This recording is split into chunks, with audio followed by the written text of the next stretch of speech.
இந்த ஆதியிலேங்கிறது ரொம்ப ரொம்ப இம்பார்ட்டன்டான மேட்டர்.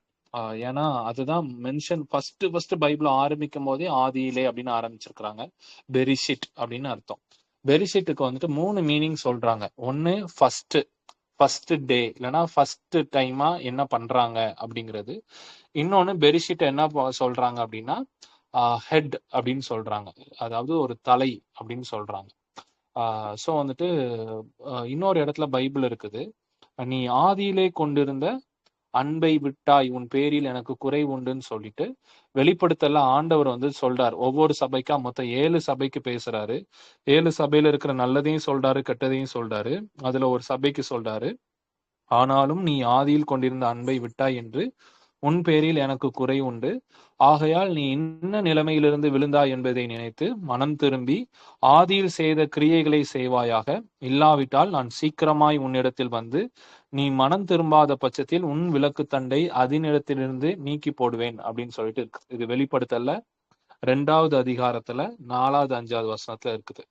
ஸோ வந்துட்டு இதேதான் வந்துட்டு ஆதியிலே தேவன் வானத்தையும் பூமியையும் சிருஷ்டித்தார்னு இருக்குது. அதுக்கு அடுத்த வசனத்துல இருக்குது, பூமியானது ஒழுங்கின்மையும் வெறுமையுமா இருந்தது, ஆழத்தின் மேல் இருள் இருந்தது, தேவ ஆவியானவர் ஜலத்தின் மேல் அசைவாடி கொண்டு இருந்தார்னு இருக்குது. அதாவது ஆண்டவர் வந்துட்டு ஆதியில வந்துட்டு எல்லாத்தையும் பெர்ஃபெக்டா படைச்சிருக்கிறாரு, வானத்தையும் பூமியையும் பெர்ஃபெக்டா படைச்சிருக்கிறாரு. ஆனா இப்ப பார்க்கும்போது பூமியானது ஒழுங்கின்மையும் வெறுமையுமா இருக்குது. ஸோ உங்க லைஃப நீங்க எடுத்து பாருங்களேன். உங்க லைஃபோடைய ஸ்டார்டிங்கை நீங்க எடுத்து பாருங்க. நீங்க சின்ன வயசுல இருக்கும்போது அதுதான் ஆதி. உங்களுடைய சின்ன வயசு தான் உங்களுக்கு ஆதி. ஸோ அந்த ஆதியில இருக்கும்போது உங்களுடைய ஸ்ட்ரென்த்து, உங்களுடைய எல்லாம் உங்களுக்கு அப்படி ரொம்ப இன்னசென்ட்டா இருந்திருப்பீங்க. நீங்க எதெல்லாம் ஆதியில இருக்கிறத நீங்க இன்னைக்கு மிஸ் பண்ணிருக்கிறீங்களோ, அது எல்லாம் தான் வெறுமையுமா, ஒழுங்கின்மையுமா, இருளா இருக்கும்.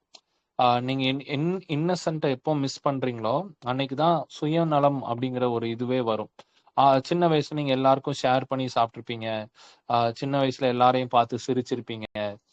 சின்ன வயசுல வந்துட்டு என்னதான் எல்லார் கூடயும் நீங்க சண்டை போட்டாலும், அடுத்த செகண்டே அதெல்லாம் உங்க மைண்ட்லயே ஞாபகம் இருக்காது. அந்த டைம் மட்டும் தான் சண்டை போடுவீங்களே தவிர, அடுத்த நாளுக்கு கூட கொண்டு போக மாட்டீங்க. அந்த நினைவுகளே உங்க மைண்ட்ல இருக்காது.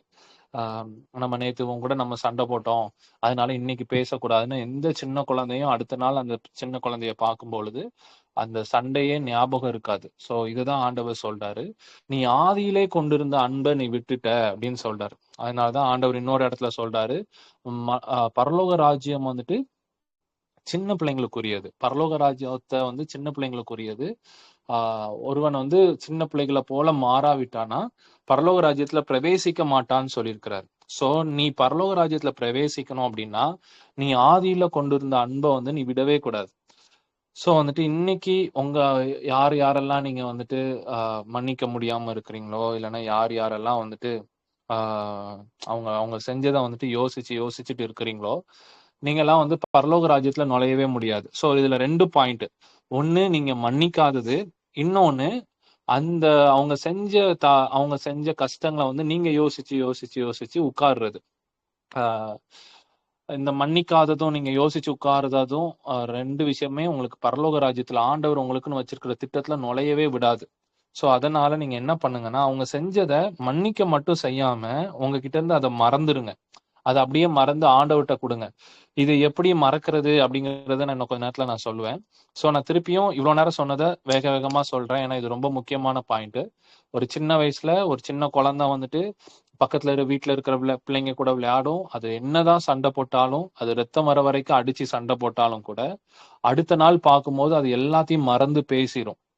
சோ இதேதான் ஆண்டவர் இன்னைக்கு உங்ககிட்ட சொல்றாரு, ஆதியில கொண்டிருந்த அன்பை விட்டுறாத, அது ரொம்ப முக்கியம். அதுதான் உன்னை பரலோக ராஜ்யத்துக்கு எடுத்துட்டு போக போகுது அப்படின்னு சொல்றாரு. பரலோக ராஜ்யம்னா அங்க அழுகை இருக்காது, அங்க சந்தோஷம் இருக்கும், அங்க மரணம் இருக்காது, அங்க வந்து செழிப்பு இருக்கும். சோ நீ ஒரு செழிப்புக்குள்ள போகணும், நீ வந்துட்டு ஒரு நல்ல ஒரு இடத்துக்குள்ள நல்ல ஒரு பொசிஷனுக்குள்ள போகணும் அப்படின்னா நீ ஆதியில கொண்டிருந்த அன்பை வந்து நீ திருப்பியும் நீ வந்து சுதந்திரிக்கணும். யார் என்ன செஞ்சாலும் அடுத்த நாள் உனக்கு ஞாபகமே இருக்கக்கூடாது. இதுதான் பைபிளையும் சூப்பரா இருக்குது.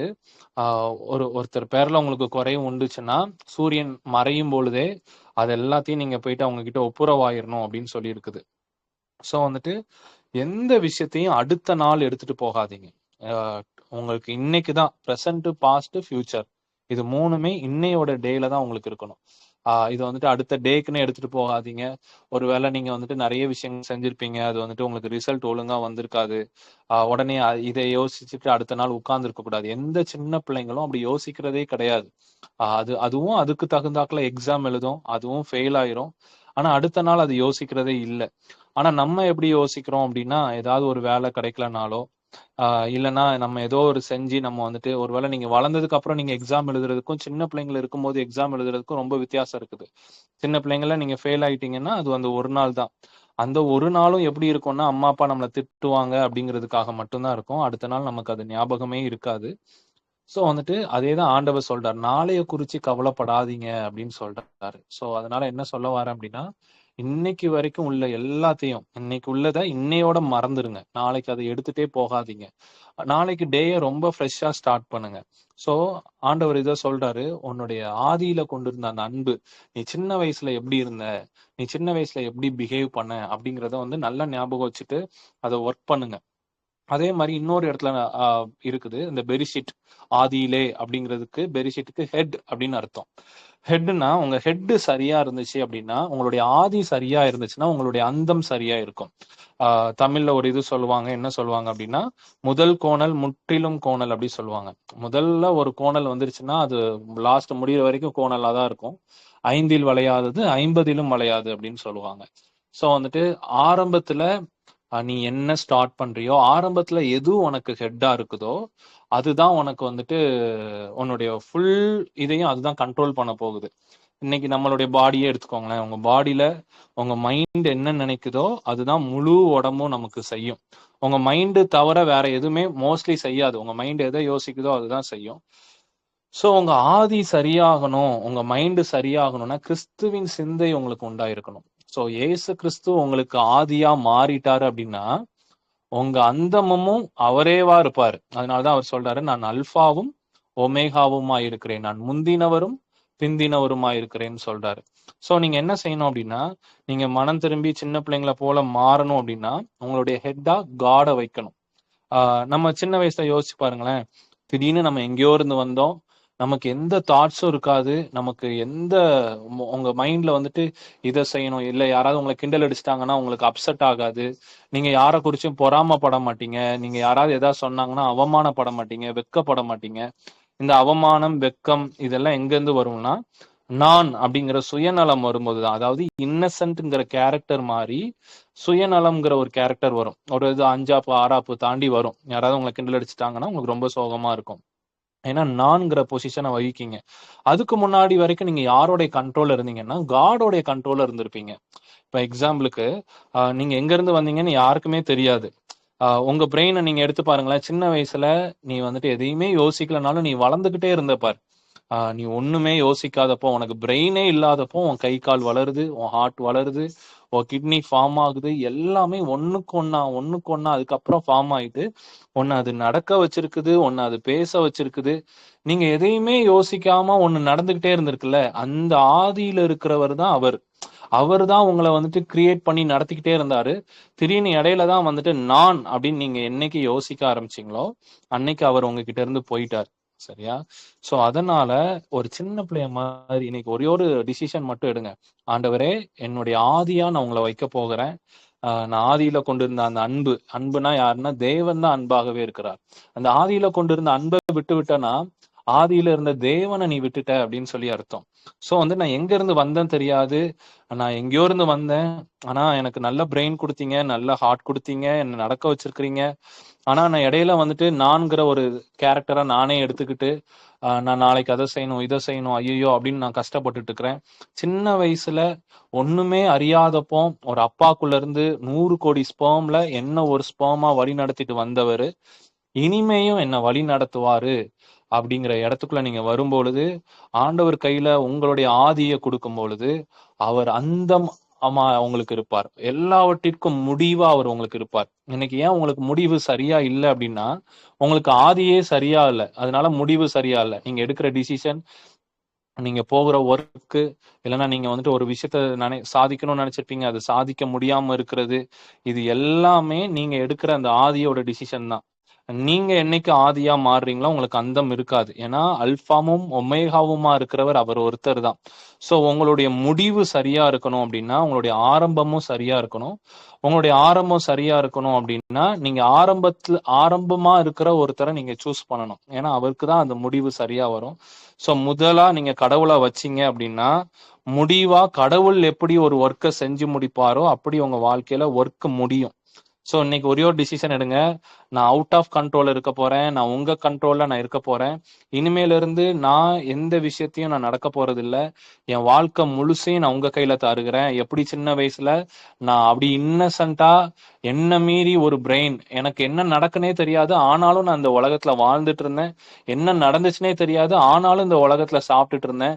நாளைய குறிச்சு நான் யோசிக்கவே இல்லை சின்ன வயசுல. ஆனாலும் நான் ஸ்கூலுக்கு போயிட்டு இருந்தேன். அதுக்கு அடுத்த நாள் என்ன நடக்கும்னே தெரியாது. ஆனாலும் நான் ஒவ்வொருத்தரையும் நான் மீட் பண்ணேன்.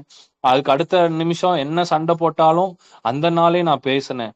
இப்படி இருந்த அந்த மைண்ட் திருப்பியும் எனக்கு வரணும். இது ஏன்னா கிறிஸ்துவினுடைய மைண்ட், அது பரலோகத்துல இருந்து வந்த மைண்ட்.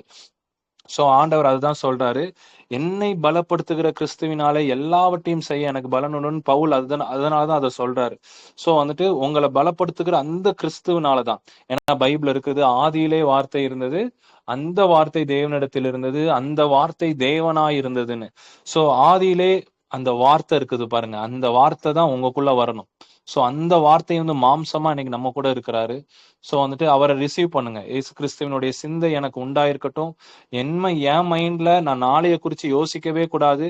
என்ன சின்ன வயசுல நாளைய குறிச்சு யோசிக்காமையே கிட்டத்தட்ட எத்தனை வருஷம் நடத்திருப்பாருன்னு யோசிச்சு பாருங்களேன். 5ஆப் வரைக்கும் உங்களுக்கு எந்த நினைவுகளும் பெருசா இருக்காது.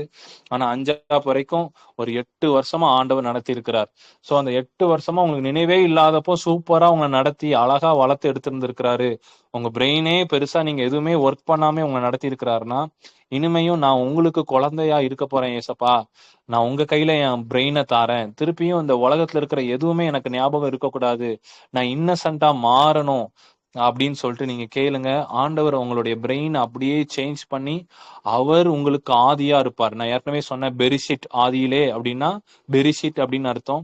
பெரிஷிட் அப்படின்னா முதல் அப்படின்னு சொல்லி அர்த்தம். அதுக்கு இன்னொரு அர்த்தம் வந்து ஹெட். சோ உங்களுடைய ஹெட் சரியா இருந்துச்சுன்னா உங்களுடைய அவயவம் எல்லாம் சரியா வேலை பார்க்கும். சோ உங்களுடைய ஹெட்டா அந்த ஆதியிலே இருந்த அந்த வார்த்தைக்கு கொடுங்க. சோ இந்த வார்த்தை உங்களுக்கு பிளெஸ்ஸிங்கா இருந்திருக்கும் நான் நம்புறேன். உங்களை நான் பிளெஸ் பண்றேன். இயேசு கிறிஸ்துவின் நாமத்தினால அவரே உங்களுக்கு ஆதியா இருக்கப்பா. ஆமென்.